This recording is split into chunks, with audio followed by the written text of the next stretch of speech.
Salut et bienvenue sur Le Bourgeois & Co. Aujourd'hui, reportage véhicule passion. On va profiter de voir de la petite américaine. 432 chevaux. Tu as bien entendu, 432 chevaux. Salut Mathieu et merci de nous accueillir en tout cas avec ton bolide. Merci Adrien, bonjour. Aujourd'hui, on a de la chance d'avoir une météo parfaite pour la présentation de cette voiture. C'est un Camaro SS Super Sport qu'on vous présente, qui était faite depuis 2009 jusqu'en 2016 en deux versions. Ouais, 6 cylindres qui n'a pas été importé en Europe et le 8 cylindres. Alors ce qu'il faut savoir, c'est que le 8 cylindres a été importé en Europe pendant 2 à 3 ans parce qu'à l'époque Chevrolet voulait poser un pied en Europe et vendre des voitures de plus petit gabarit. Et au final, ça a pas marché tant que ça, donc ils ont retiré tous leurs véhicules, surtout qu'à l'époque ils étaient General Motors avait Opel fait, et ça faisait un petit peu concurrence à Opel qui était dans le même groupe. Pour l'occasion, ils ont sorti un véhicule emblématique, j'ai envie de dire pour développer tous les autres véhicules de la gamme, uniquement en version V8, uniquement en Camaro 2SS, c'est-à-dire avec le pack complet confort, éléments de confort, de performance, etc. Il y a 2-3 choses qui changent pour l'homologation quand même. Le rétro avec répétiteur de clignotant. Exactement, Adrien. Ouais. Les feux arrière notamment, les lave-phares, puisque c'est du xénon à l'avant, tout un tas de bricoles. Malheureusement, l'échappement, je pense, a été un peu revu à la baisse. Ouais, exactement. Du coup, on en reparlera peut-être tout à l'heure. Mais moi, j'ai fait une petite modification là-dessus. Et les suspensions, paraîtrait-il, sont quand même un peu raffermies pour les routes européennes, un peu plus exigeantes. Qu'est-ce qui t'a pris déjà d'acheter une voiture comme ça, Mathieu? Alors écoute, on va pas se le cacher. Ce qui m'a pris, c'est le prix. Cette voiture, je l'ai payée 39 500, neuve. J'étais pas parti pour acheter une voiture. J'avais déjà une Subaru STI, un véhicule, je crois que tu connais, et la version ProDrive, une édition limitée, et qui me plaisait très bien. J'ai vu que cette voiture était en vente à moins de 40 000 euros. Un gros V8 américain, 432 chevaux. Pour l'époque, c'était énorme. Alors, il faut savoir que c'est une voiture qui a maintenant 11 ans, qui est toujours assez efficace et puis qui donne quand même pas mal de sensations. Et donc, en 15 jours, la Subaru vendue et elle était disponible en plus dans le concessionnaire à côté de chez moi, en boîte manu, comme je la voulais. Voilà, donc on n'a pas attendu longtemps pour prendre la décision. Je sais pas si vous vous rendez compte, là vous avez un 6 litres 2 V8 atmosphérique. V8 atmosphérique. Alors est-ce que tu l'utilises comme daily ou c'est une voiture que tu vas sortir que le week-end, Mathieu? Alors écoute Adrien, ça pourrait, mais il y a quand même un gros coût au niveau des consommables, à savoir pneus notamment, à savoir aussi essence. Donc non, je l'utilise pas comme daily. Je l'ai utilisé beaucoup pour faire du road trip parce qu'il faut savoir que c'est pas une pure sportive. Ouais. Je la comparerais comme les Mustangs, la cousine, je la comparerais plutôt à une GT, donc quelque chose de plutôt confortable, relativement performant quand même, mais au comportement assez pâteau. Alors il y a du répondant, il y a beaucoup de couples puisque c'est un gros moteur 6 litres 2, une grosse cylindrée, donc c'est disponible plutôt à bas régime, ce qui fait que pour les balades, c'est top, et puis quand on a envie de doubler, aucun souci, il y a ce qu'il faut. Ceci dit, sur circuit, elle a quand même des bonnes performances. Hein. Pour l'époque, elle était relativement performante. Magnifique jante en 20 pouces, je sais pas si vous voyez, c'est juste énorme. C'est la seule option que j'ai prise. C'est des jantes en alu brossé. Alors le problème, c'est que c'est un peu fragile et c'est quasiment impossible à refaire si on a des accros dessus. Une petite lame à l'avant, histoire d'asseoir un petit peu l'avant, le profil. De chez Maxton Design. Ouais. Donc des bandes personnalisées aux couleurs du road trip sur la route des Grandes Alpes il y a déjà quelques années. À savoir qu'elles sont moins larges que celles d'origine. Mais par contre qu'elle court du capot jusqu'au coffre arrière, à la malle arrière, sans interruption puisque celles d'origine ne vont pas sur le toit. J'ai passé le logo Chevrolet en noir mat plutôt que le jaune d'origine. Les autres éléments sont plutôt sur l'arrière du véhicule. Vous pouvez constater également sur ce beau petit derrière un logo Chevrolet en noir mat et des sorties d'échappement Borla Attack qui sont légèrement plus gros, mais la grosse modification avec ces échappements, c'est vraiment un échappement beaucoup plus significatif avec un filtre à air. On regardera tout à l'heure dans le capot BMC dans sa boîte d'origine. Monter un compresseur, etc. Mais bon. L'intérêt pour moi sur ce véhicule, c'est vraiment de faire de la balade avant tout. Ça reste quand même un jouet magnifique, muscle car américain. J'espère que vous allez profiter en tout cas de toute cette vidéo parce que ça en met plein les oreilles, plein la vue. C'est vraiment un super bolide. Allez, on va faire un petit tour en musique de la voiture.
faudra rester jusqu'à la fin, il y a un tout petit bonus.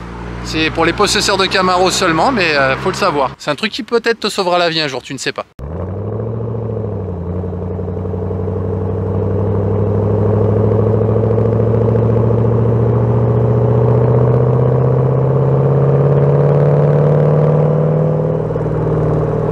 Bon alors comme on a dit, c'est des routes parfaitement adaptées puisque c'est pour faire du road trip. Il y a un petit peu de couple à bas régime et le bruit du moteur se transforme. Plus on va dans les tours, plus ça se transforme. Donc il y a plusieurs gammes de musique. Moi je suis très attaché au son. Je suis un virtuose du son moteur.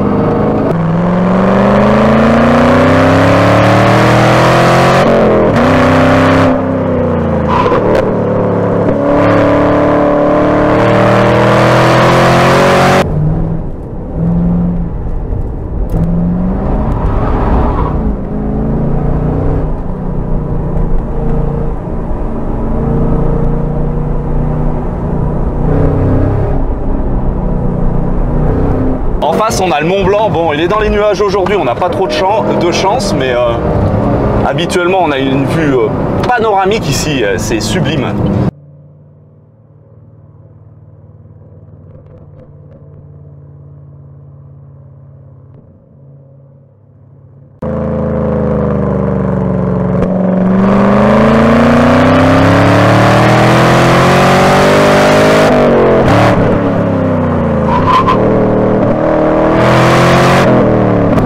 Un peu de frein par contre. Alors on n'a pas parlé, j'ai changé les freins. Ça manquait beaucoup de mordants et ça en manque toujours dû notamment au poids de la bête. C'est vraiment une armoire normande. Ça fait je crois 1 tonne 850 pour un coupé, c'est énorme. Donc moi je suis passé en plaquette un petit peu plus compétition avec des disques rainurés.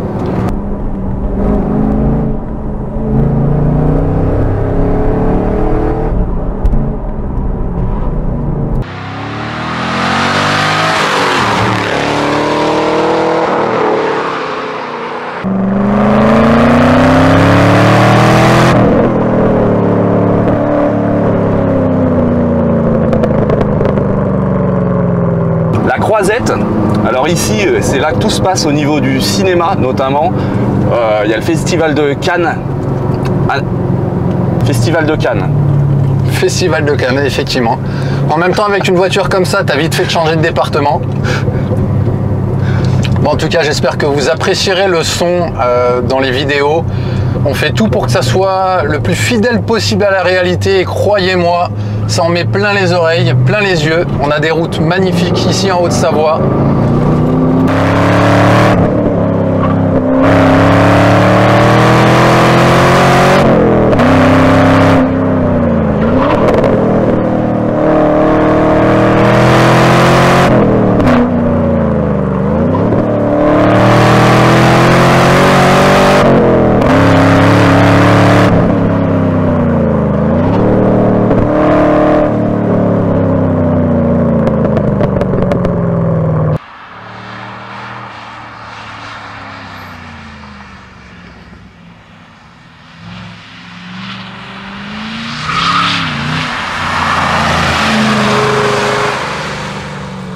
Alors là, il faut savoir qu'il y a c'est la route de la spéciale du Rallye des Bornes, la fameuse spéciale, la Grotte du Diable.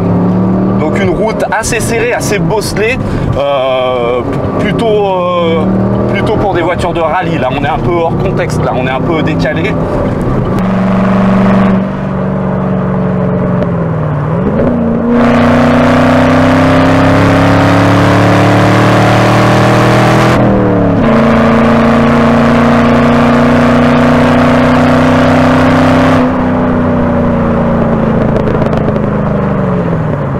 Adrien, cette balade se déroule comme tu le souhaites? C'est parfait.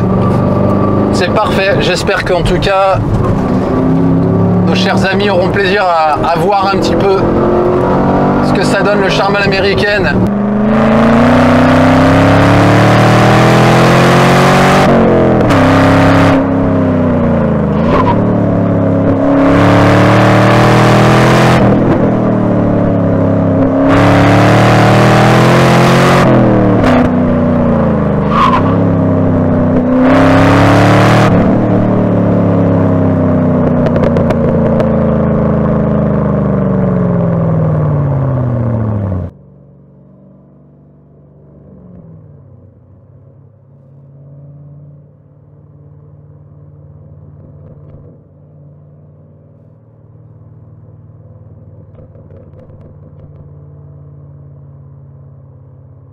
y a 4 modes de conduite. Un premier avec toutes les assistances nécessaires à la vie de tous les jours, à cruiser ou à profiter de son véhicule dans des circonstances tout à fait normales. Et puis après, si on veut faire un petit peu de circuit ou simplement un petit peu s'amuser, il y a 2 modes de conduite progressifs avec des assistances à chaque fois un petit peu moins présentes et un tout dernier mode de conduite où là il n'y a plus rien du tout, aucune assistance, et là je peux vous dire que c'est un petit peu le rodéo, il faut savoir tenir la voiture sur la route. C'est énervé, comme tu l'as compris, c'est vraiment quelque chose de... Comment je pourrais trouver un qualificatif qui lui conviendrait? Sauvage.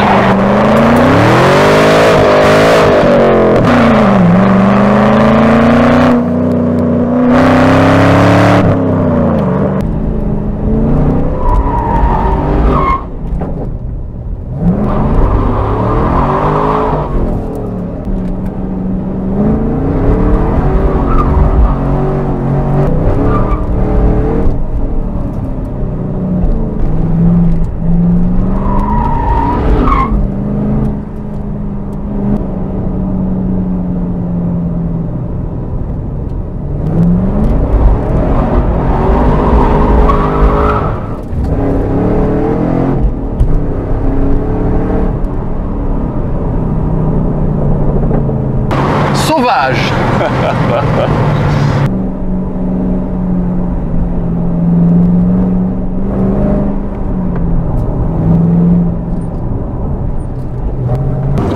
Est-ce que tu as eu les vaches en vidéo? Regarde un petit peu. C'est des vaches typées charentaises, ça? Ou peut-être Aubrac, non? Des vaches noires et grises. Voilà.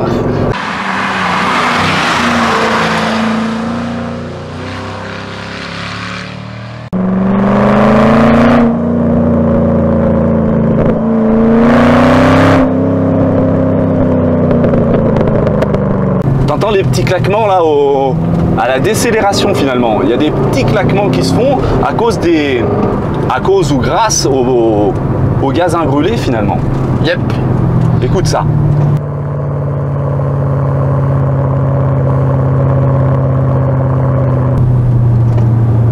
Ah bah non, on n'entend rien finalement. J'attendais aussi. Moi aussi.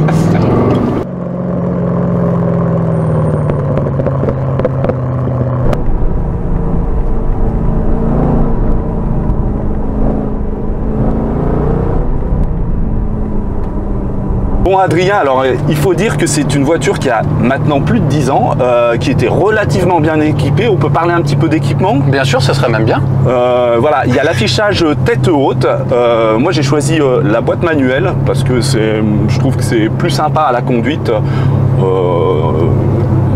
D'autant plus que les boîtes américaines automatiques sont pas réputées des plus fiables et surtout des plus performantes. Donc voilà, après on a un petit peu un kit manomètre là qui sert pas à grand chose faut dire, mais qui rappelle les anciennes Camaro, les Camaro 1 avec voltmètre, pression d'huile, température d'eau je crois. On a un double compteur qui ressemble un petit peu finalement à on dirait des compteurs presque de moto.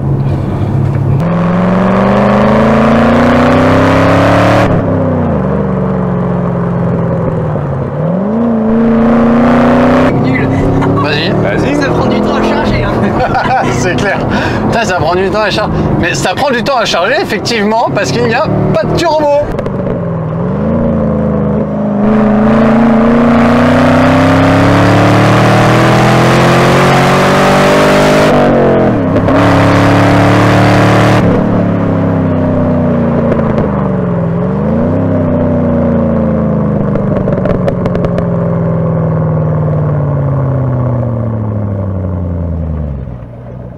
Voilà, alors il y a la clim bien entendu, clim manuelle malheureusement, mais on peut pas tout avoir à ce tarif là.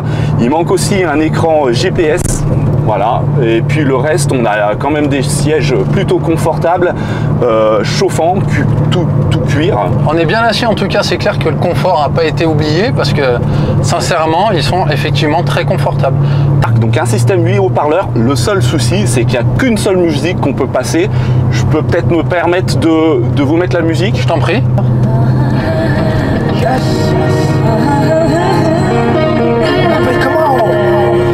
Baby Camaro. Donne-moi ton cœur, baby, ton corps, baby.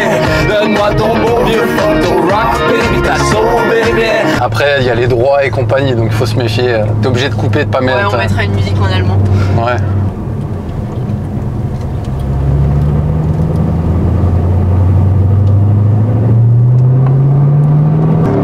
Donc je vous rappelle qu'on est pour un tour balade cool du paysage.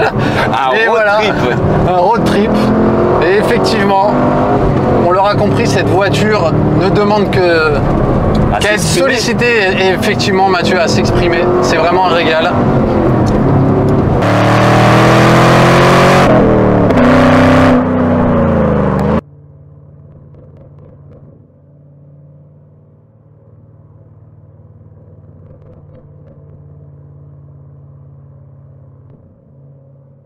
Mathieu, je te remercie pour cet après-midi, c'était vraiment excellent. Merci à toi Adrien. Écoute, on va suivre ta chaîne YouTube qui est plutôt dans ses débuts, en espérant que ça se développe, en tout cas c'est varié. Donc on remercie les abonnés d'ailleurs, venez de plus en plus. Ça sera grâce à vous qu'on pourra continuer à créer du contenu. Comme on l'a dit, restez jusqu'à la fin, il y aura une surprise avec... un petit bonus. Voilà, un petit bonus. Ah bah bien sûr, allez, avec une machine comme ça. J'espère que la Camaro sera un petit peu changé, un peu varié toutes tes vidéos.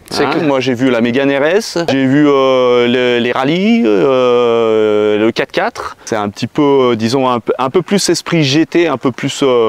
c'est pas vraiment de la performance, j'espère que vous aimerez aussi. Vous l'avez vu dans les images, c'est une voiture qui produit un son magnifique.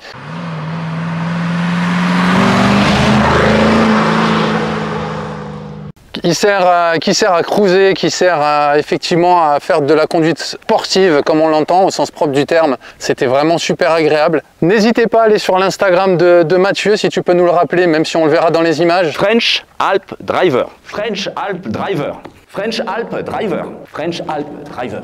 N'hésitez pas à le suivre sur TikTok si tu peux nous donner ton TikTok. TikTok, French Alp Driver. Nickel, comme Insta. Et je vais pas te le rappeler, tu cliques sur la cloche, abonnement, et puis tu t'abonnes. Adrien, ce que je te propose, si tu fais des likes, si tu fais des vues, oui. Et on se retrouve pour une prochaine vidéo avec un autre véhicule. Et un petit commentaire. Si toi aussi tu as envie de partager ta voiture, ta passion, ta moto, ton bateau, ton hélicoptère et comme d'habitude ton sous-marin, tu nous envoies un petit message, on les verra. Et comme ça on aura un grand plaisir à venir vers toi pour faire un beau reportage. Allez, abonne-toi! Si par exemple quelques gangsters veulent vous enfermer dans leur coffre et qu'ils détiennent justement une Camaro, et ce qui est important de savoir et qui est un gadget vraiment assez important, vous avez ce petit loquet qui est phosphorescent, vous n'avez qu'à faire une tirette dessus et ainsi pouvoir ouvrir le coffre et vous évader. C'est nickel, c'est juste parfait. Tu l'as compris, c'est une voiture anti-bandit, voilà, anti-bandit.